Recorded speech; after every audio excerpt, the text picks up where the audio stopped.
Kabajamoo fi jaalatamoo uummata Oromoo hunda. Guyyaan tun guyyaa addaati.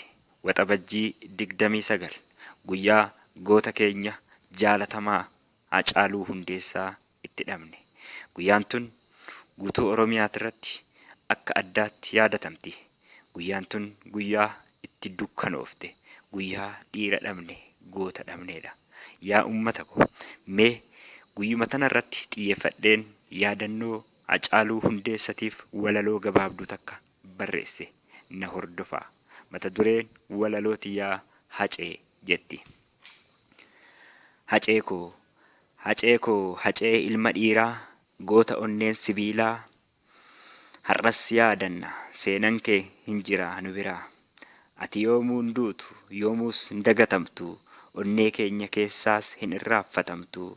Hacee ati hin duune, yoomuus hin duutu, du'aa jiraa caalu goota koo Haacaaluu.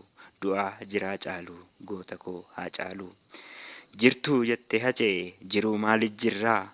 Alaamanni qorree nutti golgolaa'ee, ijji mimmaan roobsaa, dhiignis dhangala'ee. Erga ati duute maaltu nagaa ta'ee? Erga ati duute maaltu nagaa ta'ee? Hacee, hacee koo waa sitti himuu, waa sitti asaasuu, gola Oromiyaa waa sitti gabaasuu. Oromiyaan si dhabdee, nagaa dhabdee, karoorri ishees jalaa baddee, qeerroof qarreen kee bosonaa aadee. Tokkummaa jettee nuu sirbitee, tokkummaa'uus dadhabnee, akki jetten oollee kunoo faffacaanee. Obsikaa hacee koo, obsikaa hacee koo, silaa obsan qabdu, silaa osoo jiraattee wanta gootu hin dhabdu. Ati hin duune jirta, ati hin duune jirta, kas si jeeftee du'ee, sii miti goota koo ishee qilee bu'ee. Seenaa jiraatu qabdaa, ati hin duune takkatuu, dacheen haqa kee dhoksite yoomuu boqonnaan argattu. Ilma Hundeessaa Boonsaa yoomuu hin dagatamtu. Galatooma.